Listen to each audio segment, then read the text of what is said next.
Modern football has GPS trackers, VAR, and sports scientists who measure your sweat output.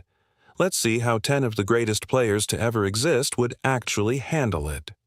Pelé, 3 World Cups by age 29, scoring goals before some current players' grandparents were even born.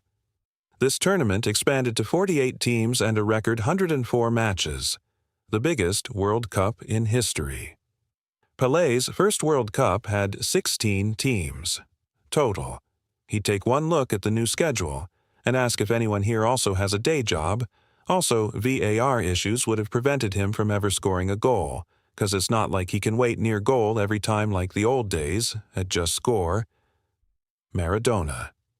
The man dribbled past half of England in one run, and once settled an entire international incident with his bare hands and a perfectly straight face.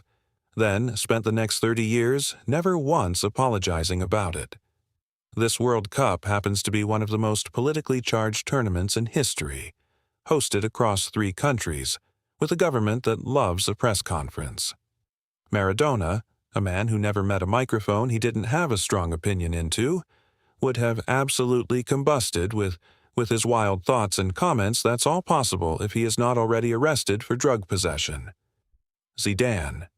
Elegant, composed, capable of controlling a match with a single touch, and famously impossible to read, right up until the one time he absolutely was not fine. This tournament has issued actual heat illness warnings for players. Zidane, playing through triple-digit heat in complete silence, giving nothing away, is somehow both completely on brand and deeply concerning. Ronaldo, the fat one, scored goals that made entire defenses look like cones during a training drill, and still holds the record for most World Cup goals across tournaments.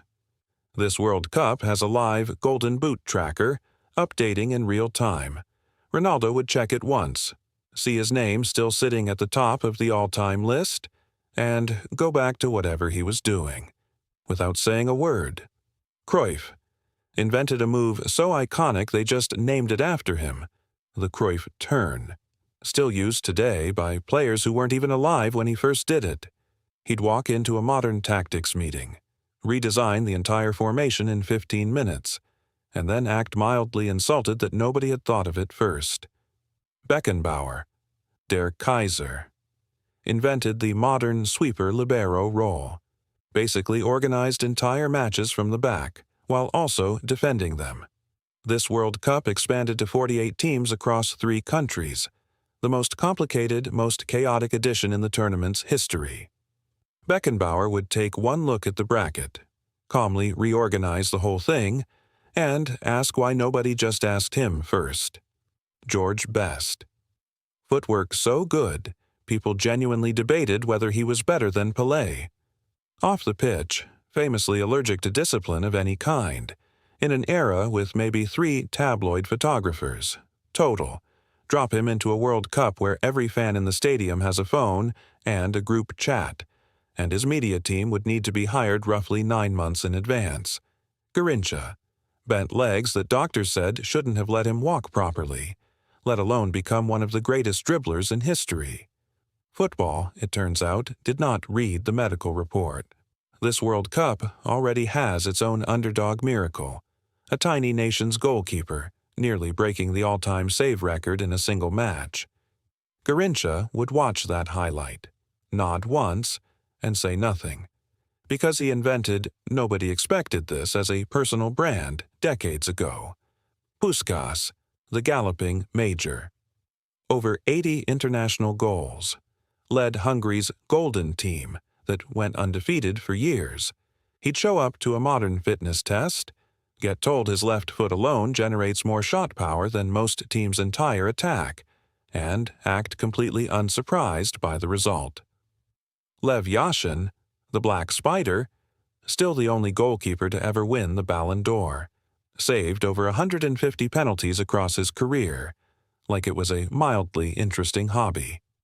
This World Cup, a goalkeeper from a nation of 150,000 people came one save away from breaking an all-time tournament record.